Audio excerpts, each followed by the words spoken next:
everyone! In today's video, we're going to be talking about what questions to ask during an interactive read-aloud lesson. Now, this is the second video in our 5-part series all about doing an interactive read-aloud in your classroom. And one of the problems that I come across so often is people asking me, I don't know what questions to ask. I don't know when to ask them, or I forget to ask the questions. And believe me, I've been there before. So today we're going to address all 3 of those struggles and how you can get better at asking questions during your lesson with a read-aloud picture book. And make sure you stay till the end because I will have a freebie to go along with everything that we talk about in today's video.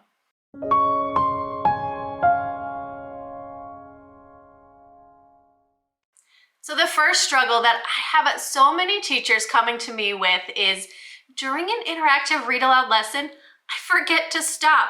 I get to the end of my read-aloud and realize I never shared anything with my students. I never did a think aloud. I never asked any of the questions. And I totally get where you're coming from. You get so wrapped up in the book that you're reading that you forget to do the interactive part of the read-aloud lesson. So I have a few tips for you. The first one is that we need to be planning ahead for our read aloud. Now, I know it can be easy to just grab a book off the shelf and think, what can I teach with this? And jump right into it. But by not being prepared for the lesson, we forget to ask those questions and we realize that we get to the end and we just had a regular old read aloud. Now, don't get me wrong, just a plain read aloud is awesome too, and we're gonna be talking about that more next week. But if the goal is for you to do an interactive read-aloud lesson with your students, you want to make sure that you are prepared for it. You want to read through the book ahead of time and plan out the questions that you're going to ask. I like to write them out on a sticky note and stick them right on the actual page that I'm going to ask that question. And especially if you get those really bright colored sticky notes, you won't forget. You'll see it right there. And it'll jog your memory. You'll remember exactly what you wanted to ask your students in order to teach them the skill or strategy of the lesson that you are teaching. So by planning out our questions ahead of time, you're eliminating that problem of forgetting what questions to ask and worrying about coming up with ideas on the fly. And by writing them on Post-it notes and sticking them right in the picture book, you'll have them all set and ready to go.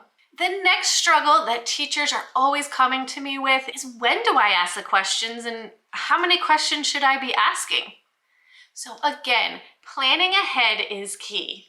I recommend reading the book ahead of time and thinking about what your objective of the lesson is.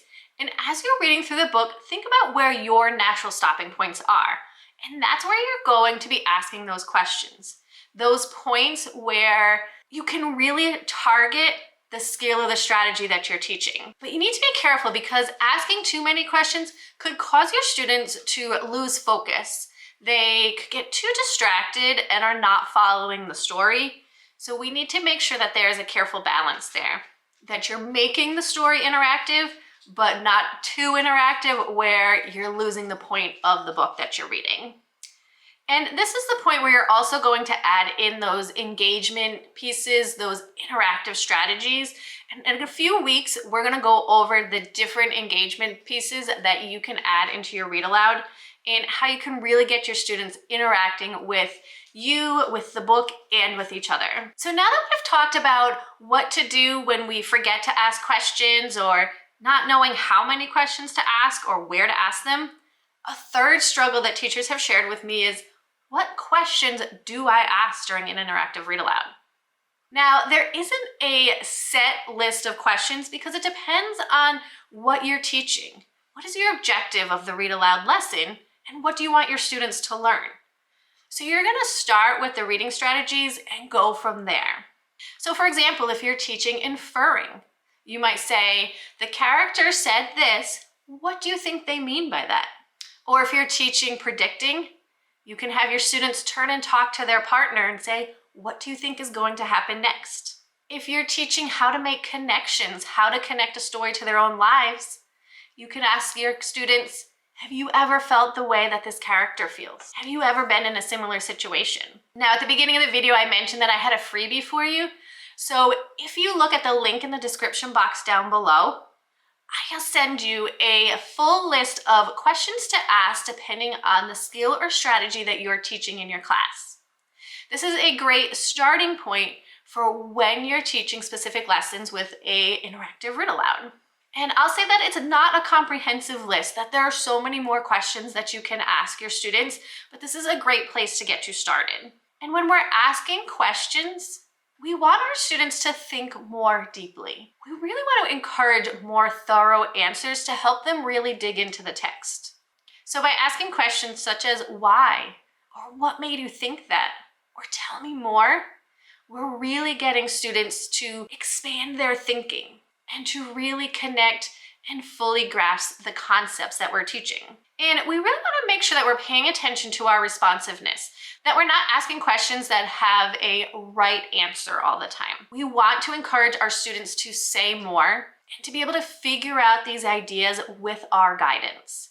And that's where those picture book lessons lend themselves to. It helps them to make deeper connections and really provides opportunity for more complex thinking. So as you can see, asking questions and creating engagement is such an important part of an interactive read-aloud lesson.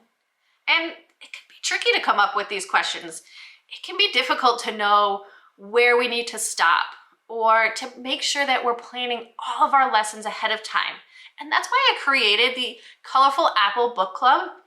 In this book club, you will receive 5 full interactive read-aloud lessons every single month. And in these lessons, all of the discussion questions are already created for you. And you can even print them right on sticky notes and put them in your book. How easy is that? In addition to the discussion questions, you'll also receive a teacher's guide, an anchor chart, as well as written responses and other follow-up extension activities to do after reading a book with your students. I've already picked out the book for you. I've created all of the discussion questions and the activities to go along with it.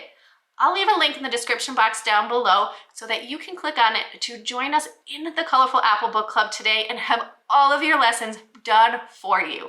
All you need to do is print and focus on teaching in your classroom. And I'm so excited to have you join us in the club today. And stay tuned for next week's video because it will be part 3 of our interactive read-aloud lesson series.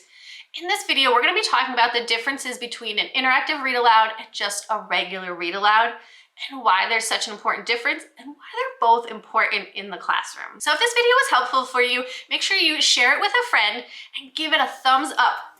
And make sure you hit that subscribe button so that you don't miss a video. Have a great week.